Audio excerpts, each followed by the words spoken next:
Bismillahirrahmanirrahim. Nawaitu ta'alumu ta'lim lillahi ta'ala. Pada kesempatan kali ini kita akan membahas masalah bab sholat.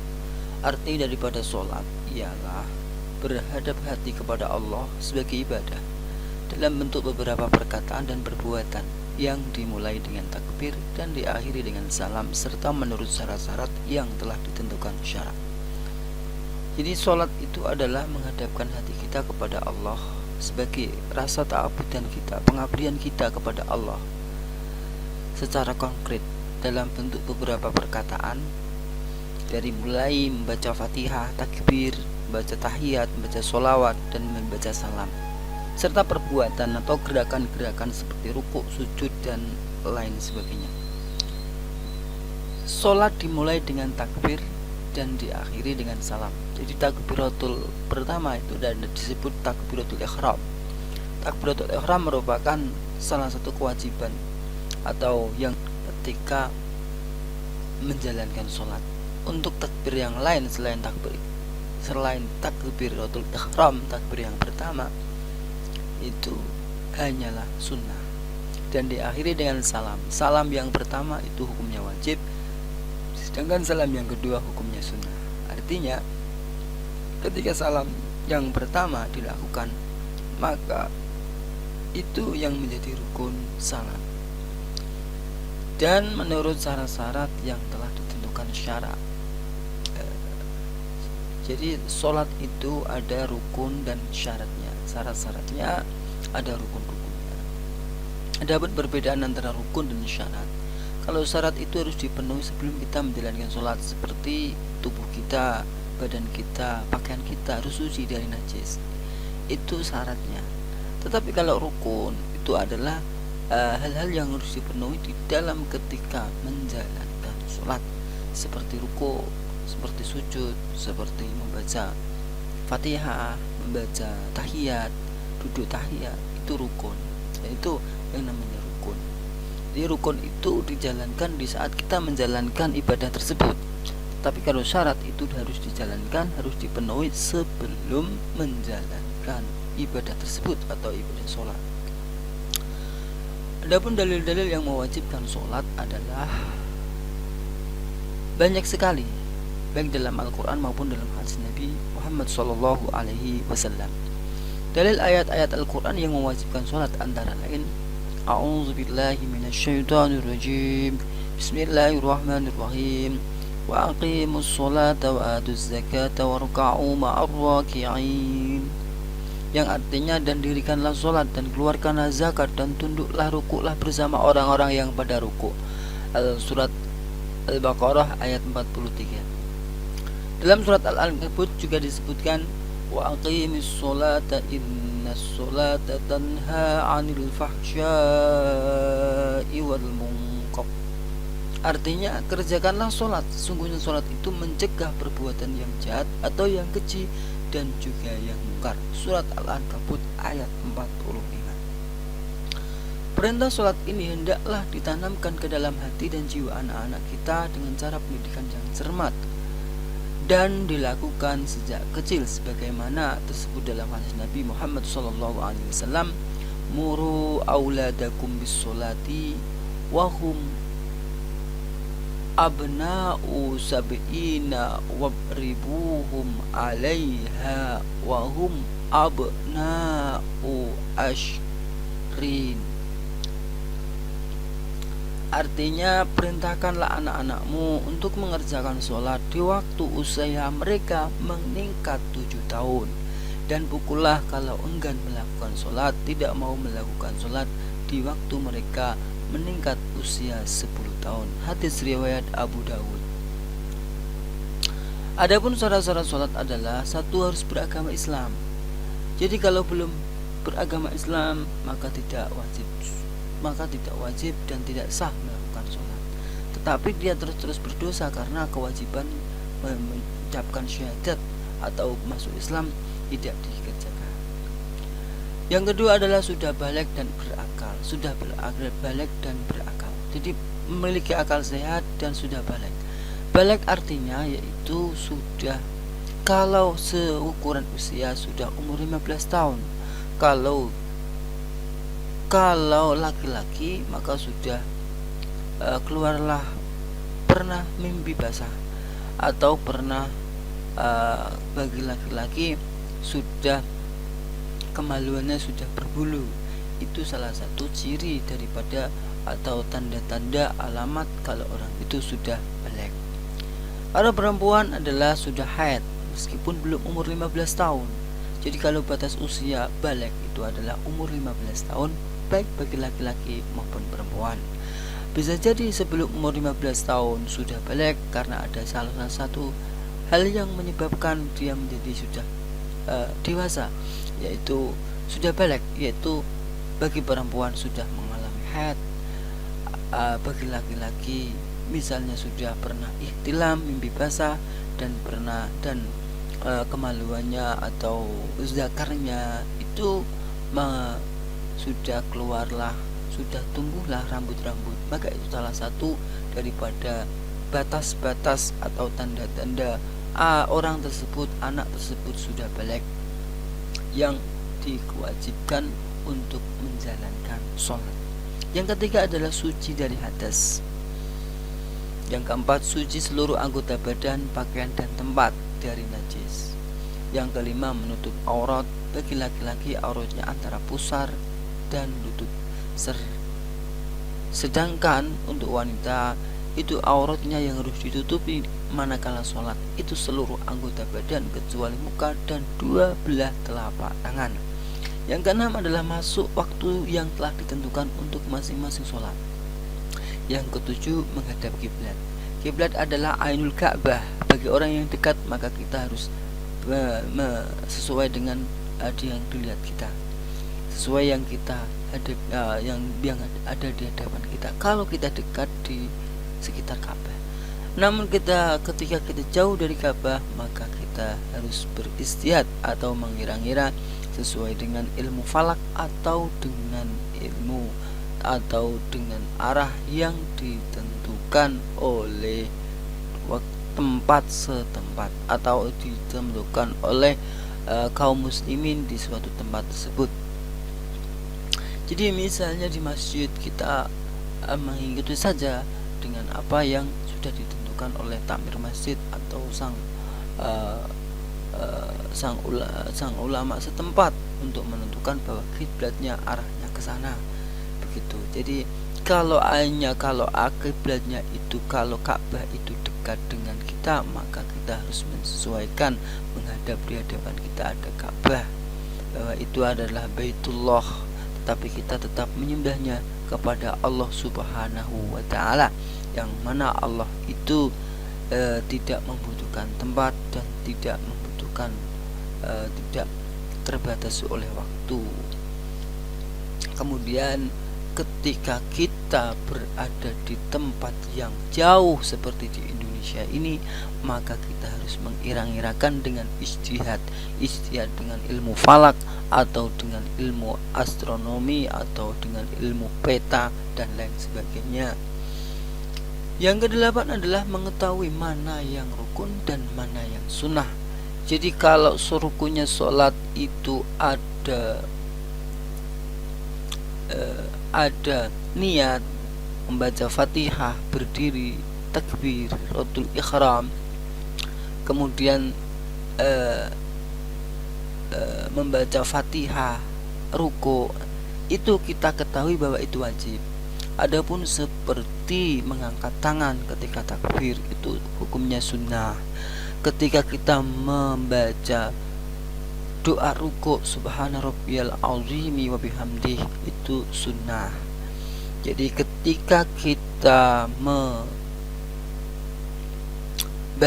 doa kunut itu hukumnya sunnah. Tetapi ketika kita membaca tahiyat awal, tahiyat akhir itu hukumnya wajib, sedangkan tahiyat awal itu hukumnya sunnah. Dan ini kita harus bisa membedakan antara mana yang rukun, mana yang wajib di saat sholat, dan mana yang sunnah. Jangan sampai yang wajib dianggap sunnah. Itu. Kemudian rukun-rukun sholat. Rukun sholat itu satu, niatnya di dalam hati, sedangkan melafalkan atau membaca niat itu hukumnya sunnah. Tapi yang wajib adalah niat di dalam hati. Saya berniat sholat zuhur 4 rakaat karena Allah, lillahi ta'ala, karena lillahi ta'ala, Allah akbar, takbiratul ihram, itu niat. Jadi niat itu di dalam hati. Adapun uzolli fardu zuhri arba'a rakatan mustaqbilal kiblati adaan ma'muman lillahi ta'ala dengan lisan suara, itu hukumnya sunnah. Yang kedua adalah takbiratul ihram. Takbiratul ihram itu adalah bacaan takbir yang kita baca saat menjalankan sholat.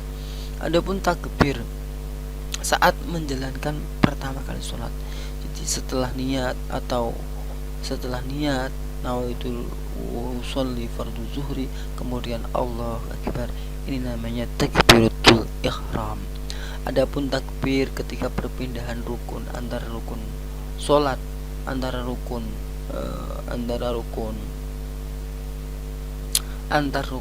seperti i'tidal, ruku, sujud, ini hukumnya sunnah karena itu disebut sebagai takbir intikal. Yang ketiga adalah berdiri tegak bagi yang berpuasa ketika sholat fardu, boleh sambil duduk atau berbaring bagi yang sedang sakit. Jadi rukunnya sholat yang ketiga adalah berdiri bagi yang mampu untuk sholat fardu. Jadi bagi orang yang sakit boleh dengan duduk, boleh dengan terlentang, boleh dengan miring. Jadi miring kemudian terlentang. Adapun untuk sholat sunnah ini boleh dengan duduk, tetapi pahalanya separuh daripada sholat yang dengan berdiri. Misal sholat duha, misal sholat sunnah qobliyah ba'diyah boleh dengan duduk, akan tetapi pahalanya setengah daripada 50% daripada sholat yang dilakukan dengan berdiri. Yang keempat adalah membaca surat Al-Fatihah pada tiap-tiap rakaat. Jadi kalau sholat zuhur itu ada 4 rakaat, maka membaca Fatihahnya harus 4 rakaat. Sedangkan membaca Fatihahnya ini harus dibaca secara tertil yang tidak merubah makna, yang tidak salah sampai merubah makna. Dan Fatihah dibaca dengan perlahan, dengan hati dan pikiran yang tenang dan juga menghayati, serta bacaan Fatihahnya dibaca dengan suara yang telinga si pembaca atau telinga kita mendengar sendiri bacaan kita. Jadi tidak boleh Al-Fatihah itu, bacaan Fatihah ketika sholat hanya dibaca di dalam hati, karena ini termasuk rukun aqwali, rukun qauliyah atau rukun ucapan atau rukun ucapan ya. Kalau ruko, sedangkan yang kelima yaitu ruko itu rukun perbuatan. Jadi ruko itu harus disertai dengan tumakninah. Tumakninah itu adalah berhenti sejenak sekira muat untuk membaca kalimah tasbih atau subhanallah bihamdi, subhana rabbiyal azimi wa bihamdi. Itu yang maksur, jadi yang mendapat yang dibaca Rasulullah ketika rukuk itu membaca subhana rabbiyal azimi wa bihamdi. Adapun tumakninah itu adalah berhenti sebentar, sejenak, yakni berhenti sejenak sekira waktunya muat untuk membaca kalimat tasbih atau subhanallah. Jadi yang keenam rukun salat adalah i'tidal dengan tumakninah. Sujud yang ketujuh, rukun salat yang ketujuh adalah sujud 2 kali dengan tumakninah. 8 duduk antara 2 sujud dengan tumakninah. Yang ke-9 adalah duduk tasyahud akhir dengan tumainah. Yang ke-10 membaca tasyahud akhir. Jadi kalau nomor 9 ini adalah duduk tasyahud akhir disertai dengan tumainah dan diberi bacaan yaitu membaca tasyahud akhir at-tahiyatul mubarakatus sholawatut thayyibatullah assalamu alayka ayyuhan nabiyyu wa rahmatullahi wa barakatuh assalamu alayna wa ala ibadillahi sholihin asyhadu an la ilaha illallah wa asyhadu anna muhammadar rasulullah Allahumma sholli ala Muhammad. Jadi kalau rukun yang 10 ke-10 ini adalah membaca tasyahud akhir, dibaca antara dari tahiyat sampai tasyahud atau kalimat syahadatain, kemudian membaca sholawat Nabi. Membaca sholawat pada Nabi ini dibaca setelah tasyahud, membaca asyhadu an la ilaha illallah wa asyhadu anna muhammadar rasulullah, dan ini termasuk salah satu rukun daripada rukun sholat. Jadi kalau membaca sholawat tidak dikerjakan, tidak dilakukan di saat kita sholat, maka tasyahud awal dalam tasyahud maka kita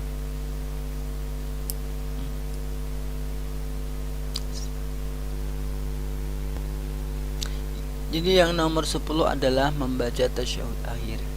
Kemudian yang ke-11 adalah membaca sholawat Nabi pada tasyahud akhir. Kemudian kita membaca yang kedua. Seterusnya rukun yang nomor 12 adalah membaca salam yang pertama, assalamualaikum. Sedangkan rukun salam yang kedua itu adalah hukumnya sunnah. Yang ke-13 adalah tertib, artinya berurutan mengerjakan rukun-rukun sholat tersebut. Jadi rukun sholat tidak boleh dilakukan tanpa tertib atau urut. Jadi berurutan, sama seperti ketika wudhu, kita harus memulainya dengan niat terlebih dahulu, kemudian membasuh muka, kemudian membasuh tangan, kemudian membasuh setengah kepala. Jadi tidak boleh sholat atau wudhu itu dimulai dengan membasuh kaki terlebih dahulu, kemudian tangan, kemudian kepala, kemudian baru membasuh muka. Tidak boleh, tetapi harus berurutan. Bahasan yang selanjutnya adalah hal-hal yang membatalkan sholat. Sholat itu ada batalnya atau sesuatu yang bisa merusak sholat, keabsahan sholat, sehingga sholat harus diulangi atau sholat harus diperbaiki. Apabila salah satu syarat rukun-rukunnya dalam sholat itu tidak dilaksanakan atau ditinggalkan dengan sengaja, dan sholat itu bisa menjadi batal atau tidak sah dengan hal-hal seperti tersebut di bawah, seperti ini. Seperti 1. Berhadas, 2. Terkena najis yang tidak dimaafkan. Jadi seperti kejatuhan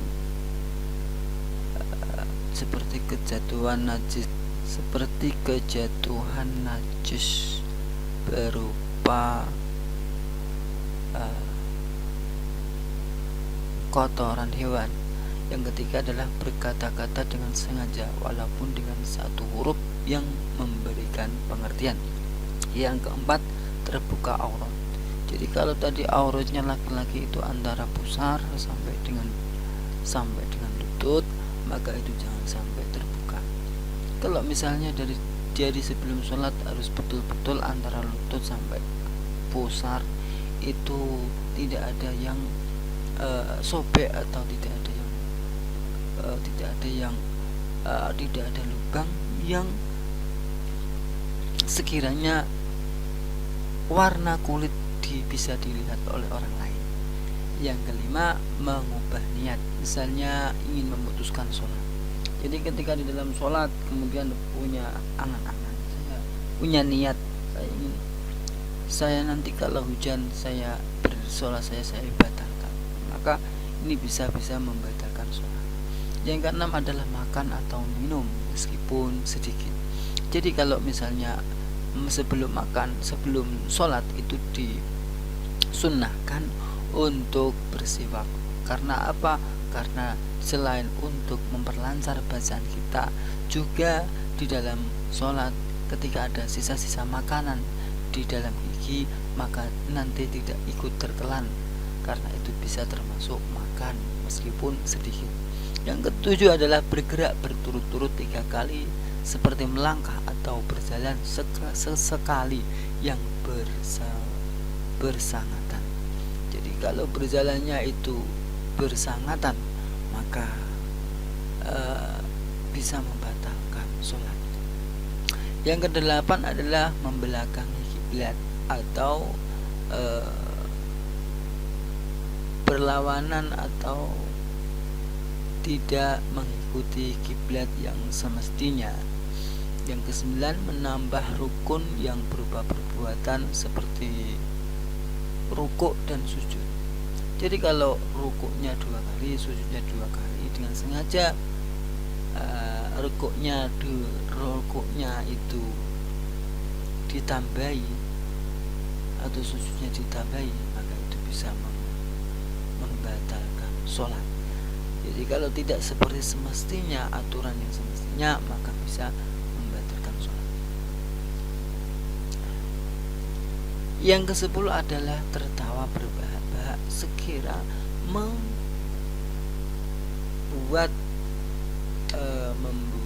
yang kedua adalah tertawa berbahak-bahak. Jadi kalau tertawa berbahak-bahak yang bisa yang mengeluarkan suara sekiranya lebih dari 2 huruf, maka bisa membatalkan sholat. Yang ke-11 adalah mendahului imamnya sampai 2 rukun. Yang ke-12 adalah murtad atau keluar dari Islam. Allahumma khtim lana bil iman, Allahumma khtim lana bil Islam, Allahumma sabbit imanana wa islamana fi hayatina wa inda mamatina wa ba'da mamatina, innaka ala kulli syai'in qadir ya arhamar rahimin ya arhamar rahimin. Assalamualaikum warahmatullahi wabarakatuh.